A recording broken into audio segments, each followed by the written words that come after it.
failure is part of the process. That's just like non-negotiable. You got to fail. You got to fail a lot, actually. A true leader is someone that people are willing to follow. I've had a lot of guests on this show, Dave, but that 5 minutes there was gold. The Earley Show will begin after a brief word from today's sponsor, Answering Legal. Visit answeringlegal.com to learn more about our 24/7 virtual receptionist team. I heard horror stories of how practices handled their calls and it didn't seem efficient. I chose Answering Legal right when I started my practice. It was one of the best decisions regarding the Harrison firm. Answering Legal allows me to spend more time with my children, my husband. I don't have to worry about losing clients or calls because I know that they're there to pick up the phone when I'm not. The Harrison firm would not be as successful as it is without Answering Legal.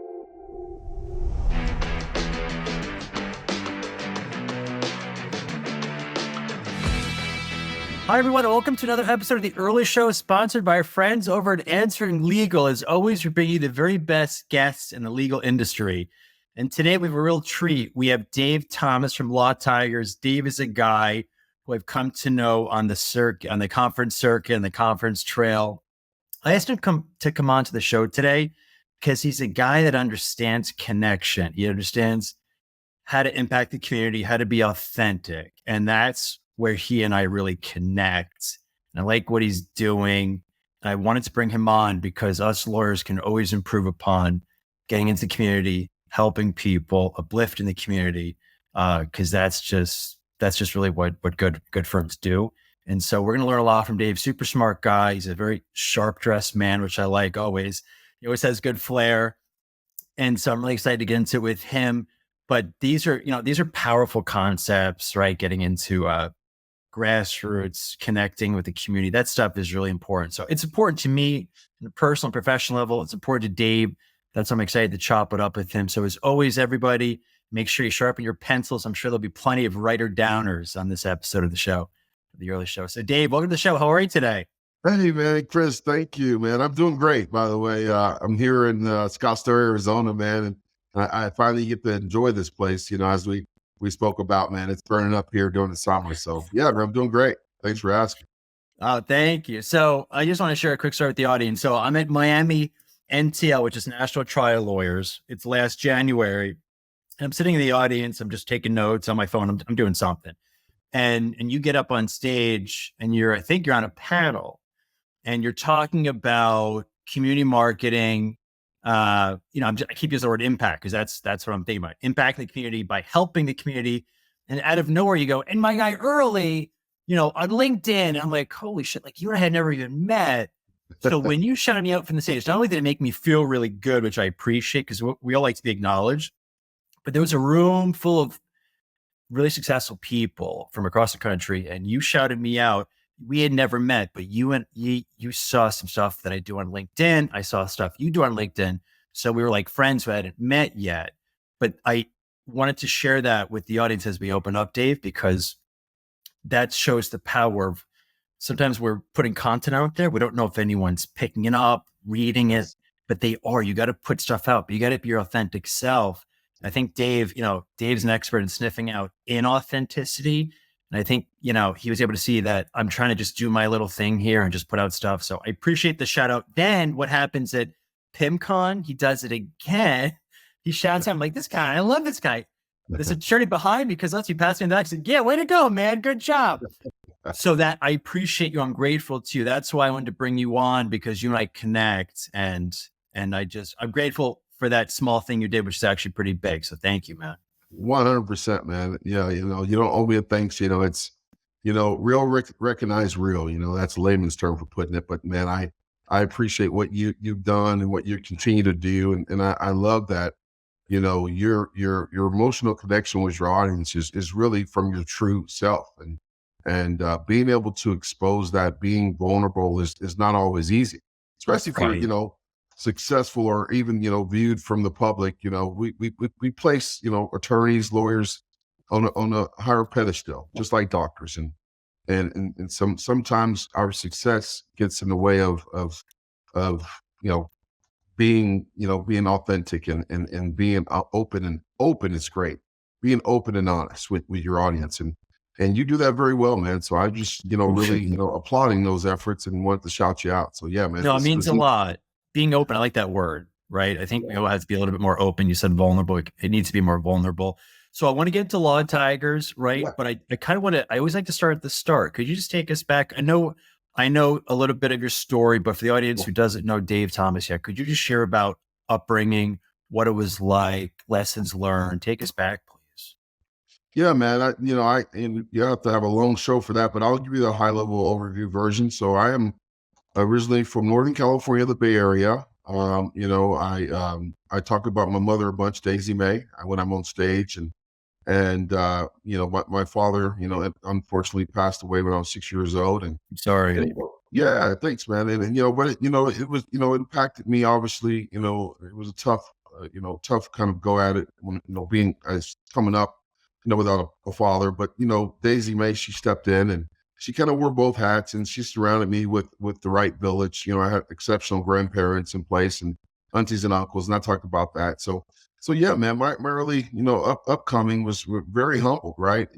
Just I was in very, humble situations where, I had to work my ass to get out of those situations. And, I fell in love with a game of, basketball and football, and end up, going to college, University of Mexico, playing a little football there, and which was pretty cool. So that was kind of my way, to college. But man, I owe everything to, first of all, our Creator, our Lord and Savior, but also, man, my mom, man, she was just a strong advocate for her son. She didn't allow me to rest on excuses. She told me to look at success and failure as equal. And what I love about, her raising me, man, she really instilled in me that, failure is part of the process, and that's where the greatest growth happens. So Definitely. man, I fell a bunch early, man. Like, some folks have to tell me, man, Dave, man, stop messing up. I said, well, no, man, I'm just trying to get better. I love I'm just it. trying to get better. See, not enough people look at it like, I agree. I hear you on that. Not enough people look at failure. It's just antsy to play the game here, right? That's just like non-negotiable. You got to fail. You got to fail a lot, actually, I feel like. Oh, yes. So did your mom remarry? She did, man. And I'm glad you brought that up, because there's a gentleman that came in my life in my teenage years. I call him Mr. Lee. And, he was just definitely impactful. I mean, it's, he taught me a lot about, how to be a man, and he was there for the important years, and, sending me off to college. So, and to this day, I just threw him a 70th birthday party, man. And That's she was out awesome. there dancing the night away. Yeah, man. So That's so it's, cool. it's a blessing when you can look back and really credit the people for shaping, your future. And, and that's what I try to do for my family. I have 4 kids, man. And my goal is just to be, best father, husband, right, to my wife, and give them the same opportunities that I was given, so it's a beautiful thing. That's wonderful. So before Law Tigers, you were, am I right? You were in the healthcare industry. Is that right? Yeah, man. I didn't know you knew that about me. Yeah, I spent 18 years, man, in healthcare. So talent acquisition. I started off as a young brute, I would say, hiring physicians. I was a physician recruiter, and then leadership found me pretty early in my career, kind of being an ex-athlete, and people, they kind of ping me as, hey, this guy, people listen to, he has some leadership qualities. And I was pretty good at what I did as well. I guess that's how you find leadership too. You have to got to be successful in what you're doing. And then so I jumped into that and led different talent acquisition teams, jumped into the executive suite with Banner Healthcare, and joined a couple of partners. We had our own physician practice management group called AB Med. We actually went around the country to IHS hospitals and VA hospitals and took over their emergency medicine departments and ran them for them. Man, that was my first career, I would say. And then, transitioning about 7 years ago into Law Tigers, where they found me, through an executive search firm. They say, hey, I heard you like to build things and grow things. And I'm like, yeah, that's kind of my MO. I love to build things. And so, when I joined Law Tigers, and forgive me, man, if you need to jump in here, I Do your talked about it. thing. Do your thing. You're good. No, you're When I good. joined Law Tigers, man, I saw it as a opportunity, definitely to grow it. I think that we're only in like 4 markets, maybe a few states, and today, we currently serve 35 markets, and we're in 30 states. So we've done some growing. That's amazing. Yeah. So you played, you played competitive sports, it sounds like, for a while, right? Yeah, all my life. Yeah. Okay. Now, and then you mentioned leadership. So could a lot of people on this call own law firms or leading law firms?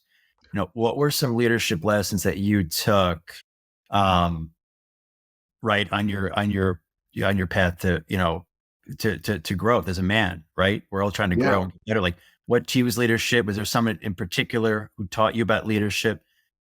What is your view on leadership and how lawyers, can be powerful leaders at their firms? Oh, I love that, man. So, if you ask me a question of what does leadership look like to you, Dave, and I would answer it in a number of ways, but first thing that comes to mind is a true leader is someone that people are willing to follow because they are not committed or able to get there by themselves, right? Mhm.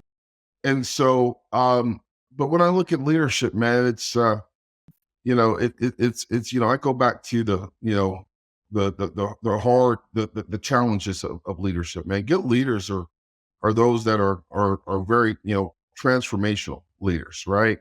Where they're servant leaders, in my opinion. Yes. And you only can appreciate that as a leader because you're able to kind of build from ground level, right? I mean, it's not something that's awarded to just manage people. The best leaders I know, man, it's less about them and more about their employees, right? 100%. Yeah, man, it's they care less about the title, right? They empower others.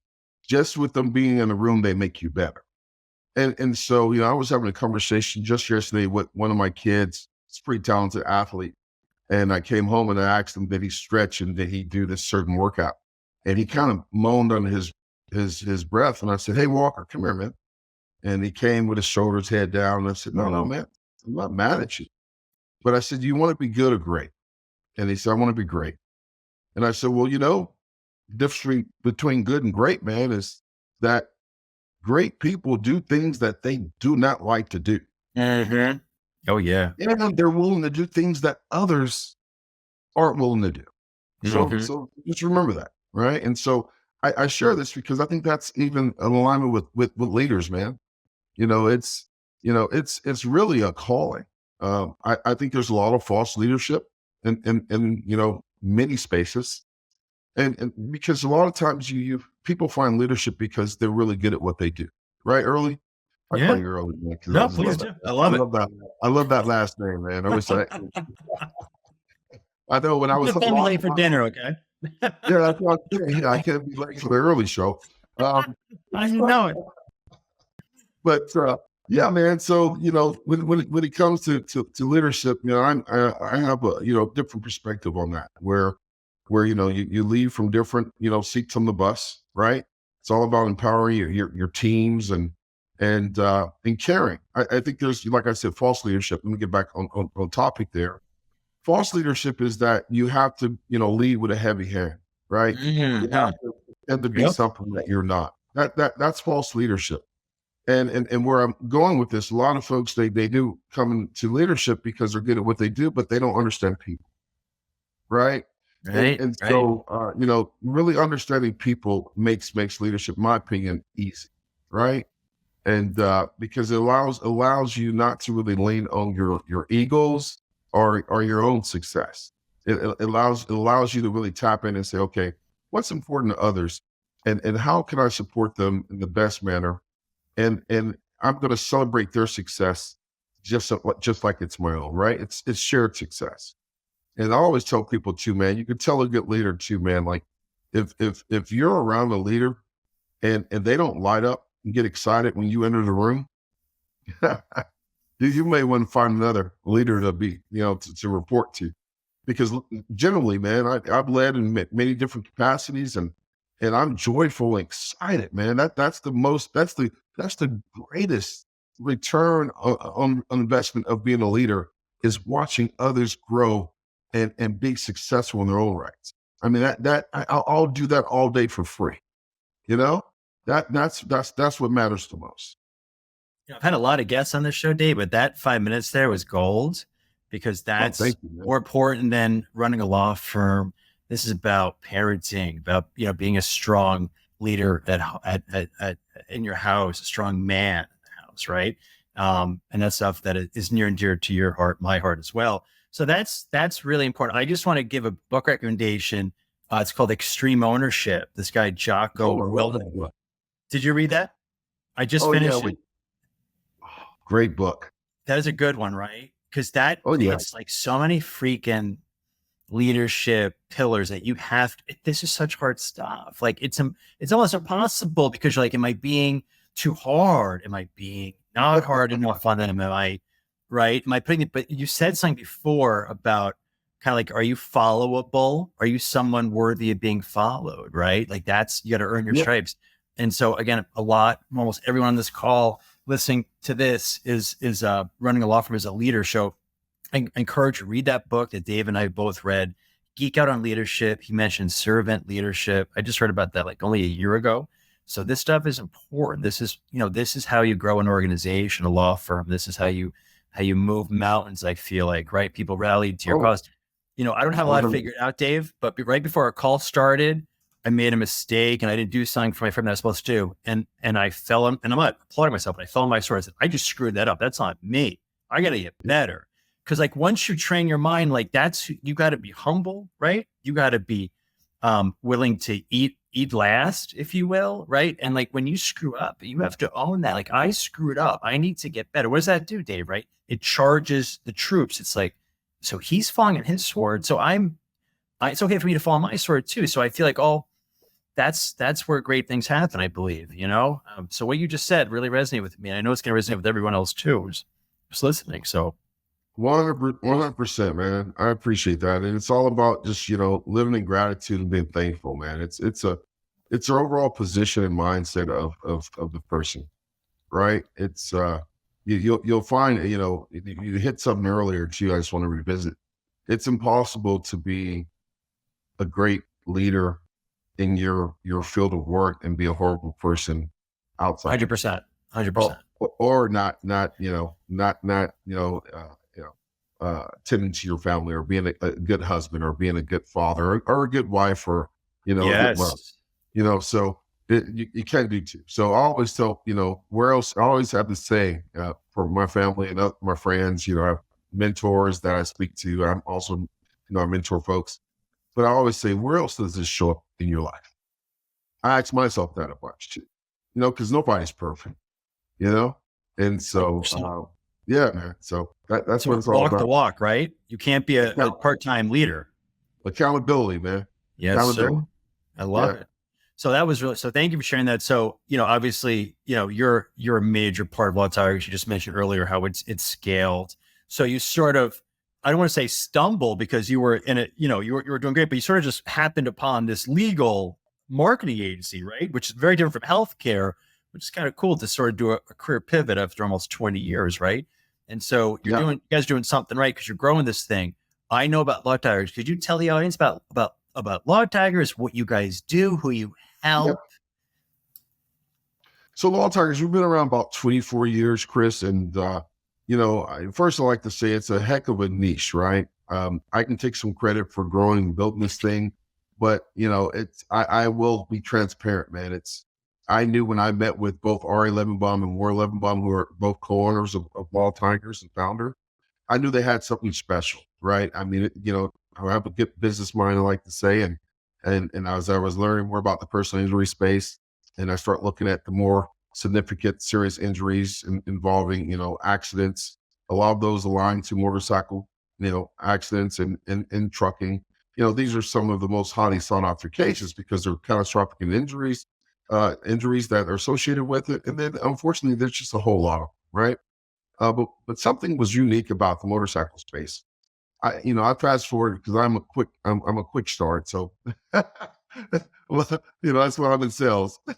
I'm a quick start. And I said, man, they have an incredible niche. I don't care how much safety is researched and implemented to riders. Right. They will never be able to really provide great safety for riders because That's right. it's an open vehicle on two wheels. I mean, you have these inflatable vests and helmets, of course, and unfortunately, many riders don't want to wear helmets.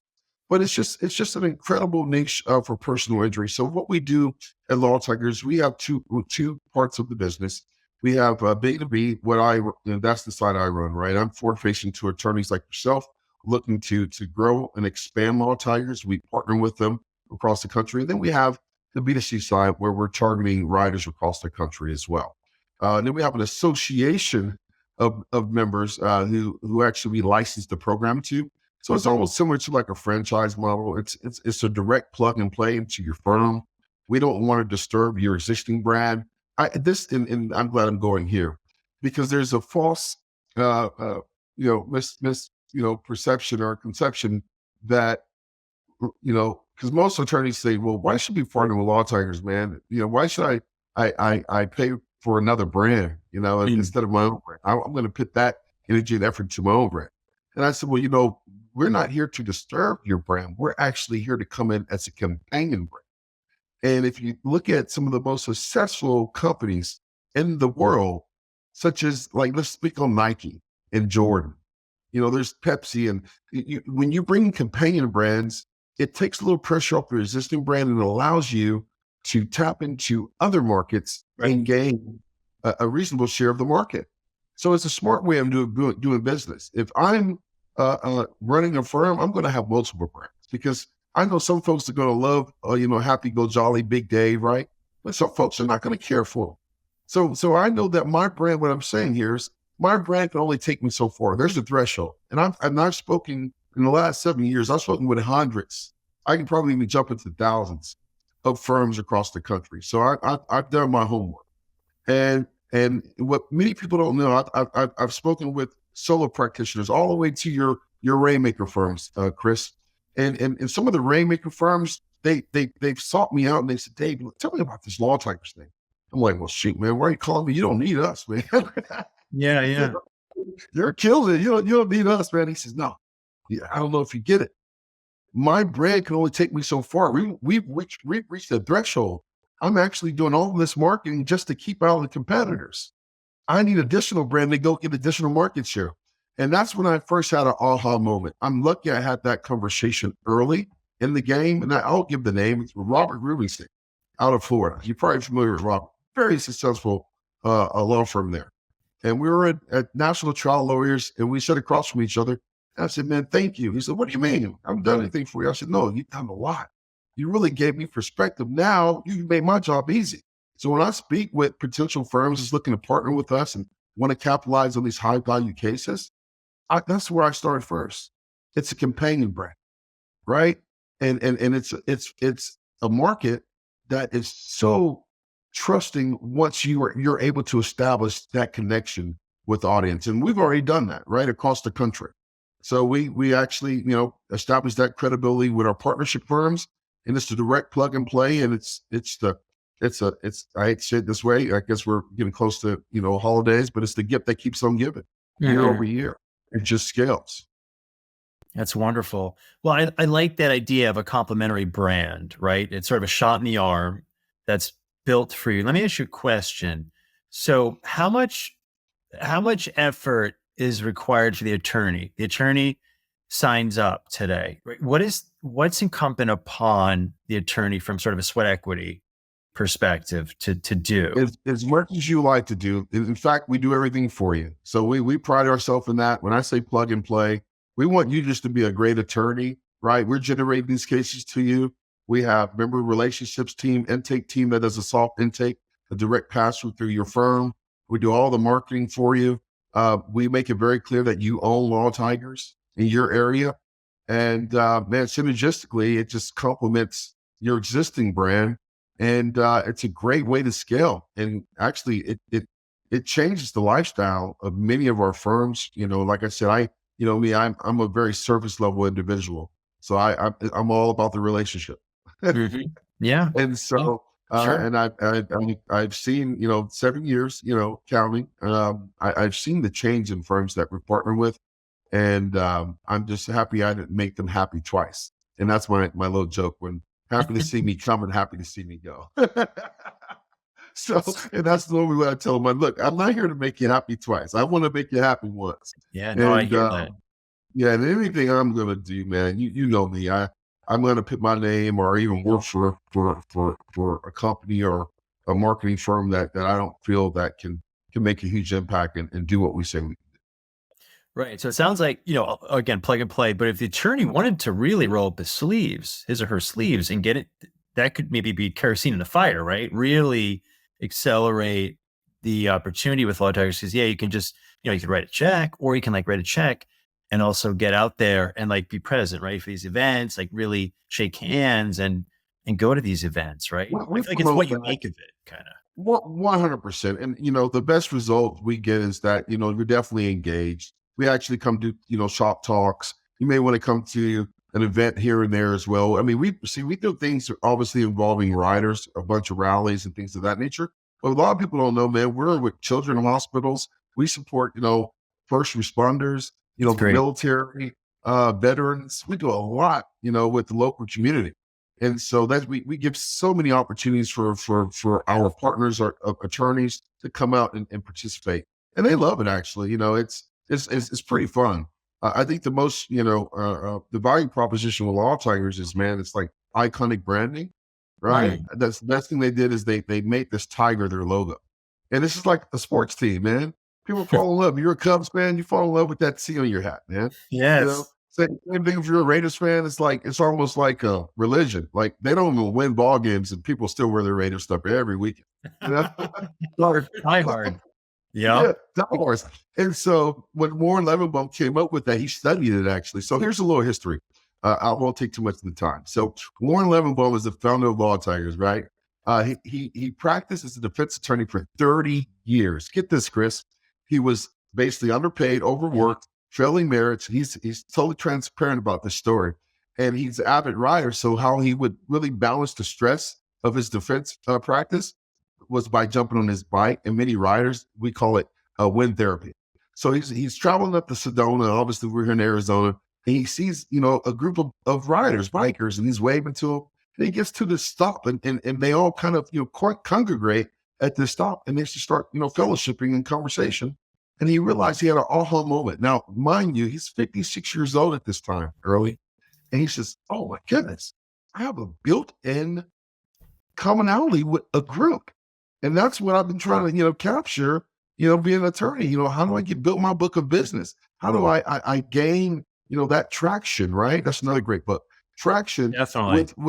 with the audience, And so so he went back, and basically he went back to school for marketing and taught himself marketing because he didn't know anything about marketing. And he just didn't trust others too. He didn't trust to write the check and have somebody else do it for him.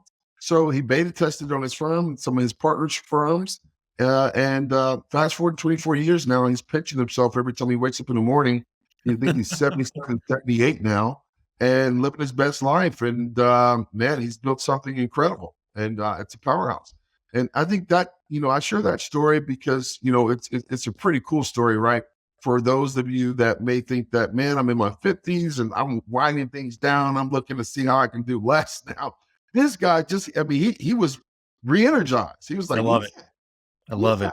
That's cool. It's a pretty remarkable story. He's from I think he's from Boston. No, is that what I read? Okay. Yeah. But then he went out west. Right? Yes, he did. Yeah. Okay.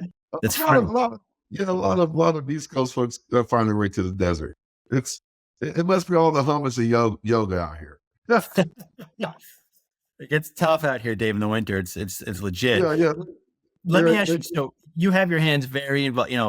Marketing, right? You have a keen perspective on marketing. I'd like to know from your standpoint, since coming into the industry, what are some mistakes lawyers make that you're just like, oh, why are you doing that? Right? Like, where are some lawyer marketing failures that you see that we can maybe learn about and maybe, try to stop doing? Yeah, man, that's a great question, man. That is a great question because that's how you grow, right? Always, kind of, looking within. So I have a number of things. So one that comes to mind, and you've heard me say this before, but I feel that if I don't say it here, it'll be a missed opportunity.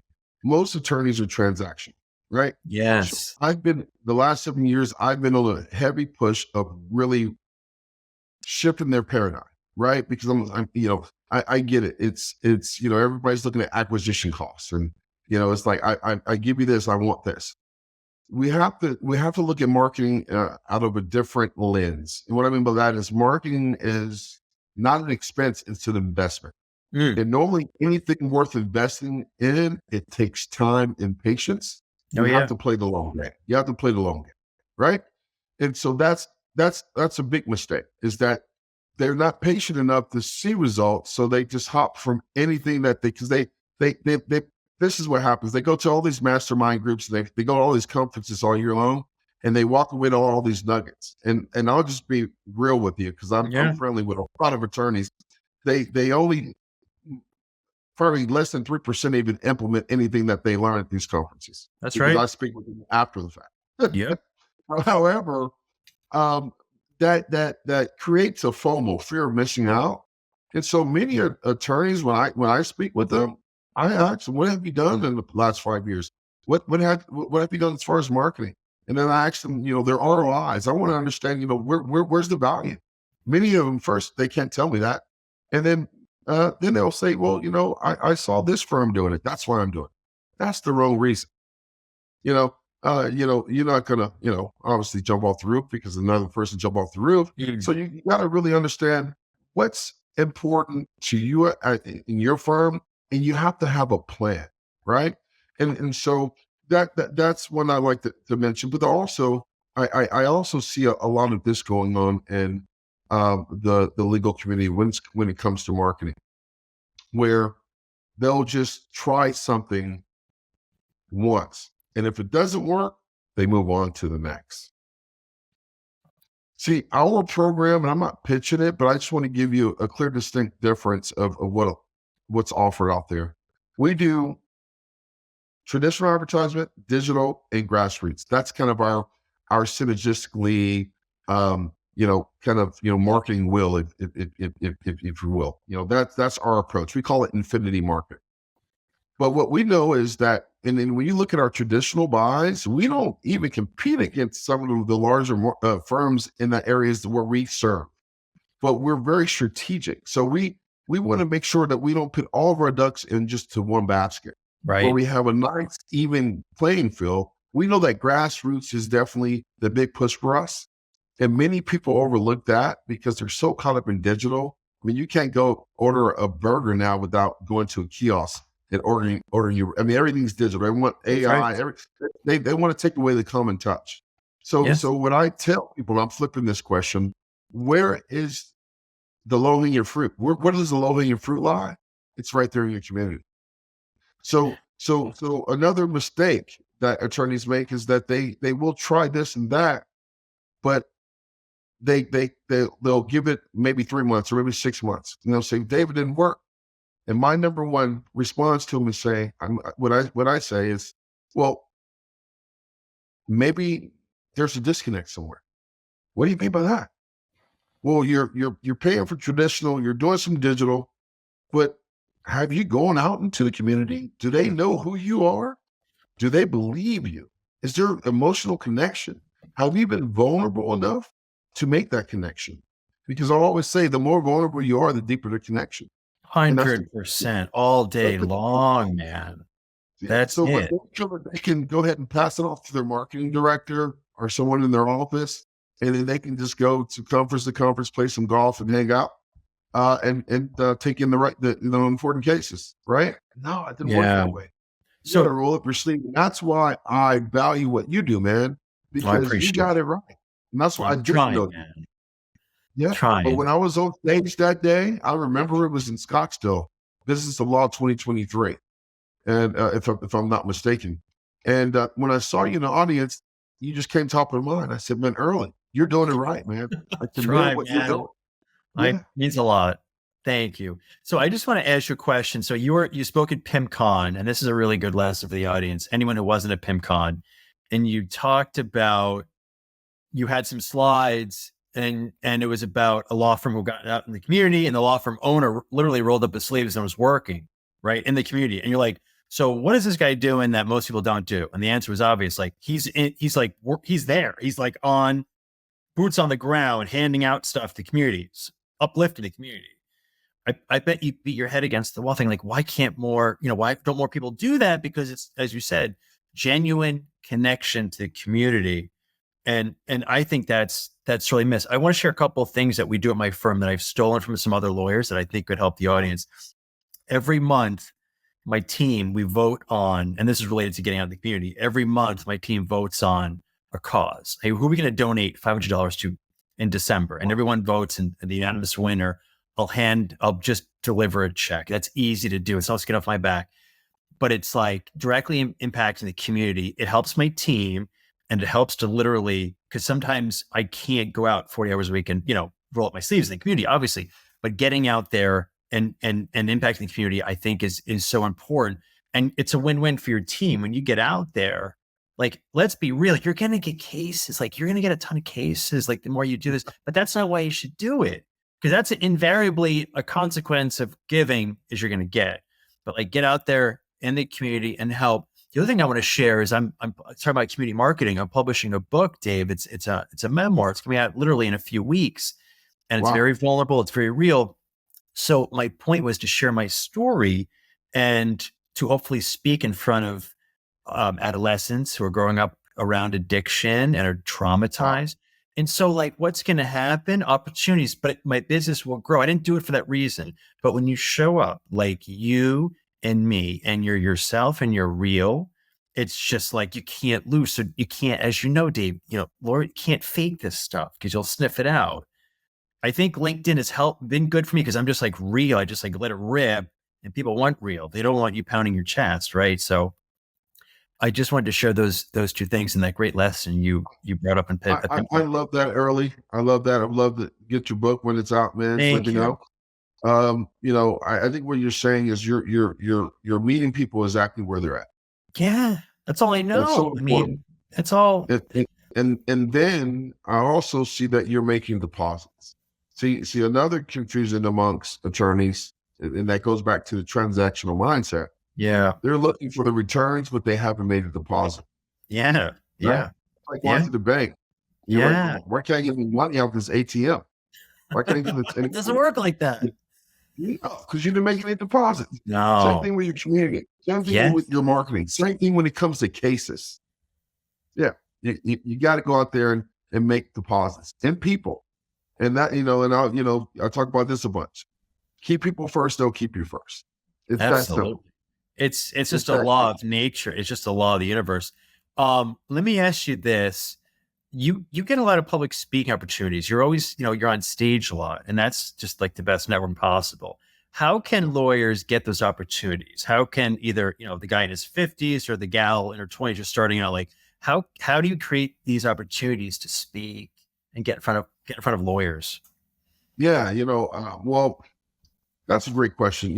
My story is, I've been, traveling the country for these years, and I guess they see some value in what I've been sharing. I've been on a lot of different podcasts, and I've had the opportunity to speak in front of, many different audiences, and then, just from, your reputation, and what the content has to be in alignment. It has to be valuable, right? So now, a lot of folks, they both seek me out. I know when I first came on board, we would sponsor an event to have a speaking spot. Now, I'm not knocking that if anybody takes that approach, but I just think, once again, it's less sincere. It's less, it's like you're paying for like 30 minutes, and my whole deal, man, I do this from the heart. And so it's not about, paying a speaker or anything like that. I'm very humble and very, I have much gratitude that they do see value in me coming to offer, guidance around, legal marketing. But, to the person that's looking to speak more, I would say it's your net worth, and that means that your net worth is just not the dollar value, right? It's who's in your circle, who's giving these opportunities. But your net worth is your net worth, right? So make sure that your circles are really full of people that want to see you excel and grow, because they'll bring all those opportunities to you. And I'm very mindful of that. I'm very mindful and once again thankful that I surround myself with people who genuinely celebrate. And I like to do the same for them. In fact, I exclude myself out of circles when I don't feel celebrated. And what I've known is that when you have those type of circles, man, you can't do anything but win, because we push each other, right? It's a saying, right? Iron sharpen iron. Yeah. And so just make sure you have the right circles, you're networking. When I go to these conferences as well, a lot of people there are looking for business, and attorneys won't tell you this, but they're also looking for cases. Yeah. Right. But that's cool, right? Because that, if that happens, that happens. But really, man, go there to look to really seek out meaningful relationships, right? I look for influencers and connectors, right? And a lot of influencers and connectors, they're not even attorneys, but they're people that are connected to these firms. And so it's like treating the CEO and the janitor and everything in between all equal. And then it just pays off because you're doing it for the right reason. Oh yeah. Right? People can sniff it out when you are or not. Yeah. And they trust you. They trust you, and so, and that's the thing, people do business with people they like and trust, and those opportunities are attached to that. Yeah. Just showing up, giving value, helping people. I think the universe rewards you, and you're definitely, living proof. There's no question. Let me ask you this. Just, I want to be respectful of your time. I know we're wrapping up here. Let me ask you. I'm gonna go to the Motorcycle Summit, which I think is the second annual, right? Motorcycle Summit. Oh, yeah. Is that in March? About that, man. That's a National Trial Lawyers event, right? Yes, it is. National Trial Lawyers, powered by Law Tigers, and so it's very cool, man. We had it last year in Augusta, Georgia, our very first one, and you know how those can go. But man, we did. I mean, it was such an exceptional event. I was blown away. I was like, man, this is our first event. Doesn't feel like it. I just think that it was a void in the market, right? It was so well needed. Many people, we had so many experts there, man, that tell you how to handle these cases, how to litigate these cases, how to get more of them. We talk about marketing, but we just had the quality there. And so we're doing it again, March 5th through the 7th. It's going to be at the Conrad Hotel Resort, and that's in Orlando. And it's going to be around spring break time. We thought about that in some of Disney property. So if you have kids like I do and you do, I know I've seen you post your kids. Yeah. If they're on spring break, bring them too. And cool. Let's make it a family affair, man, and get better in the process. That's kind of cool, man. Everybody wins. Everybody wins. Yeah. Let me ask you this last question. What's your greatest success in life so far? Oh man, great question, man. It's probably going to be very similar to a lot of your guests, man. Hopefully they answer it this way. My greatest success is being a good steward of what I've been blessed with, man. And that's my family. That's my beautiful wife. My upcoming, my parents, and man, that's what I fear the most, is not being the best steward of everything I've been blessed with, because it's been an amazing blessing. And I know it's not me. I know it's just, I'm the recipient of trying to, be the best that I can be every day. And yeah, man. So that's it, man. My greatest success is just that, man. My blessings every day. I live in gratitude, man, to the utmost, and I'm just very grateful for every moment, like this opportunity here. Very grateful for the time. Right back at you. It's right back. Two-way street. Yeah. So, how can people get in touch with you in Law Tigers? Yeah, man, you can reach out to me directly. I always give out my direct email. People actually use it, so it's pretty easy. I have the Wendy's name, Dave Thomas, but it's dave@lawtigers.com. I'll tell you a joke about that. Being big, tall, black guy, right? They were like, Dave Thomas, your Wendy's guy. And I show up and I'm like, you don't look like the Wendy's guy. But anyway, get Law Tigers. And then also you can go to my website, and that's lawtigersmarketing.com. Yeah. That's fantastic. I appreciate you. I'm sure I'll see you on the circuit really soon. Thanks for coming on. Thanks for just bringing the realness, because that's what I like. That's my my style. Just being genuine and true. So I'm sure you're going to get more and more rewards and gifts as you continue to give to others. So I appreciate. I'm honored to call you a friend, and I can't wait to see you again. So thank you so much, Dave, for coming on. It's a pleasure, man. Thanks for having me, man. Have a great rest of your week, and I'm sure I'll see you soon. Definitely.